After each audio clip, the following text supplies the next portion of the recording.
Okay. If you believe that we went to the moon, have you ever questioned why we've never been back?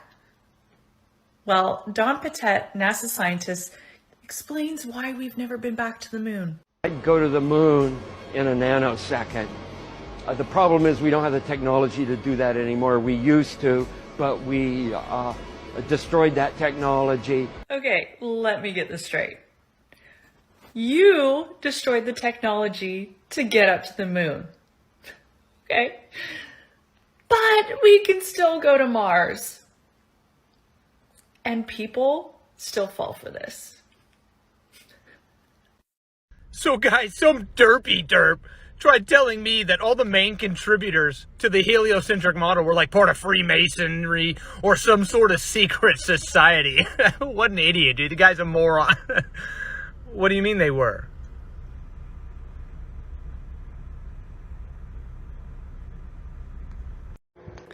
You guys, you know I do my own research, so I want you to look in Canada and just have a gander over here at this Mars base. Just wait. You're about to see something.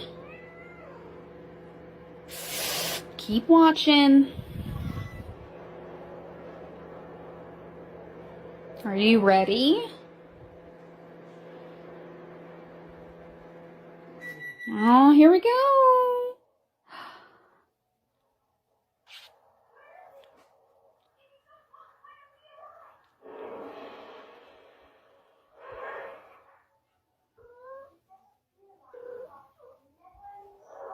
Boom.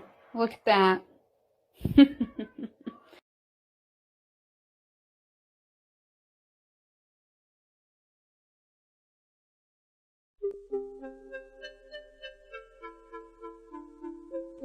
Butterfly in the sky, I can go twice as high. Take a look, it's in a book, a reading rainbow.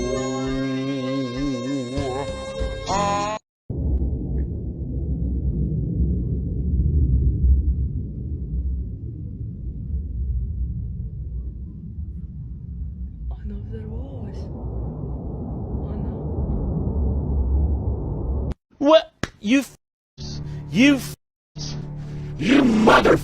I will rain fire upon you! Let me show you something real quick. This right here is what a firmament is. You see this dome shape. Same structure that has been depicted all throughout history. Geocentrism predates heliocentrism for a reason. But let's get deeper. You see these upturned edges that kind of look like pie crust? Instead of Antarctica being at the bottom of the globe, what if Antarctica is actually the ice wall where the dome meets the land? Let's get deeper, shall we? Operation High Jump of 1946, where they discovered this ice wall in Antarctica. Same ice wall in Game of Thrones. The truth is hidden in plain sight. You just have to have the eye to see it. Then in 1955, you have Operation Deep Freeze, where they discovered the firmament. Then in 1958, you have NASA being founded, where they talked about the Van Allen belts of radiation that we can't pass through. But the Van Allen belts are actually the firmament that we cannot pass through. Right after 1958, you have 1959, where the Antarctic Treaty was established. This treaty was established to guard the firmament and whatever they found there. We left off here talking about the Antarctic Treaty that was established in 1959, right after NASA was founded, which is weird to me. But think about all the problems that exist in the world today. Countries can never seem to see eye to eye about things, always butting heads and at odds. But isn't it weird how they all agreed that civilian exploration of Antarctica must be prohibited? What are they trying to hide there? Now you have Operation Fishbowl of 1962, and you can look up all these operations for yourself. This was a series of high-altitude nuclear missile tests. Like, we discovered this dome over top of us, so let's try to shoot at it to see what's past there. Sounds like us, right? Then in 1969, you have the Apollo 11 mission to the moon. We all know the moon landing was faked. At least you should. A hoax to hide the firmament, as well as beat other space agencies. The race to the moon. Let's take it a step further. If we can look up at the night sky on a clear night and see this, if you go into space, you see all the stars that we can see down here from the surface of the planet, but yet we have nothing but a black background. You still don't believe in flat earth and dome earth theory? Well, don't feel bad because I didn't 3 months ago either until I started researching it. And then I started realizing, why is NASA the only one that depicts the world as a globe? The rest of the earth and the other civilizations think it's a dome. NASA is the only one that says it's not. But don't take my word for it, here's some clips.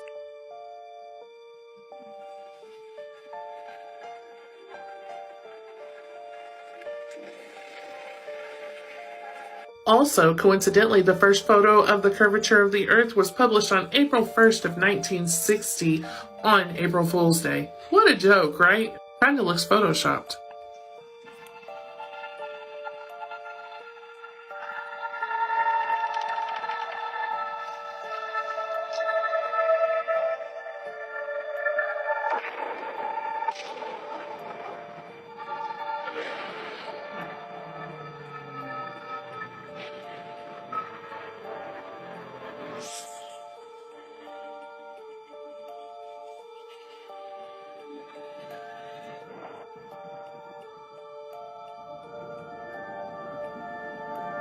Still don't believe that we're in a dome? Look at this. I know you've seen pictures of the sun like this, or probably seen the sun like this yourself. That's because it's reflecting off of the glass firmament. But since they like to put things in movies, here's you another clip.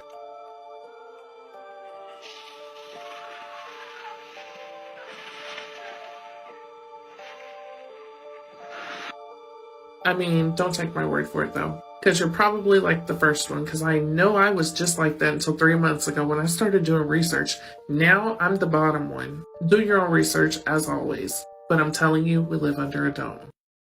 So I got a really interesting comment on my video, and I did do some research on it, and I found some pretty cool information, so stay tuned. So basically what this comment is saying is that our sky is water. They say that this is why they call it spaceships. Back in the 1960s, there was an operation done called Operation Dominic and Operation Fishbowl. Hence, fishbowl, the shape of the Earth.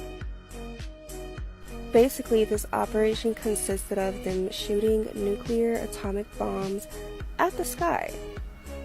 Yeah, trying to break the firmament. They also were shooting bombs inside of the ocean for some reason. And not to mention, over 70% of UFO cases are water related, so we never know. Y'all, I'm telling you, the Earth is shaped like a dome. So I'm gonna start off with the fact that NASA is lying to us about where the sun and the moon are. They are not as far away as what NASA tells us, and they are inside the firmament, which puts them closer to us, which causes these phenomena. A snow dog, which is basically the reflection of the sun off of the firmament, giving the sun what looks like a halo appearance. This is the dome. This is the sun reflecting off of the firmament, giving the sun the dome appearance. Here we go. This happens when the sun is directly above us and it's reflecting off of the glass ceiling that Hillary talked about breaking. It is not as far away as NASA's telling us. Ever wonder why a rainbow's shaped like a dome? Well, it's because the Earth is shaped like a dome. But it's not just the sun, the moon does it too. So pretty. So the next time you wonder if the Earth is shaped like a globe, no, it's not. It's shaped like a dome. Oh, don't forget about sky stuff from the... We are moving at the same speed the Earth is moving. So when I throw up that ball... I totally get what you're saying, brother. Kind of like if you're on a school bus and you jump up, come down in that same spot because you're moving at the same speed as that bus. I get that. But answer this. On a bus, you can feel it moving. You look young, so I'm sure you've ridden a school bus in your time here on this planet. Maybe traveling at 50-ish miles per hour. You can feel that. It's like a plane traveling at about 550 miles per hour. You can feel the speed at which that thing is moving. You mean to tell me on a massive rock spinning at upwards of 1,000 miles per hour, all while our solar system is hurtling through space, but us here on the surface of the planet can't feel a thing? When you're on a bus, you can feel it moving. When you're on a plane, you can feel it moving. When you're on a skateboard, you can feel it moving. Even a bicycle. But riding on a giant rock spinning at 1,000 miles per hour and I can't feel anything. Little word of advice. Stop wasting your time and energy making videos about me. Put your pride and ego to the side, similar to what I did. Start to really look into the shit that I'm telling you. Not just speaking out the side of my neck. Question everything. Peace, brother. In a nutshell, you have the North Pole at the center, the continents splayed out organically on the sides. Antarctica is stretched around the entire outer edge like an ice wall. The sun and the moon are very, very small, and the stars are just lights in the sky. A giant planetarium. SpaceX trying to break through the firmament. See the splash? Genesis 1:7. And God made the firmament and divided the waters which were under the firmament from the waters which were above the firmament, and it was so. So you're going to believe SpaceX and NASA over God? Big mistake. Big mistake.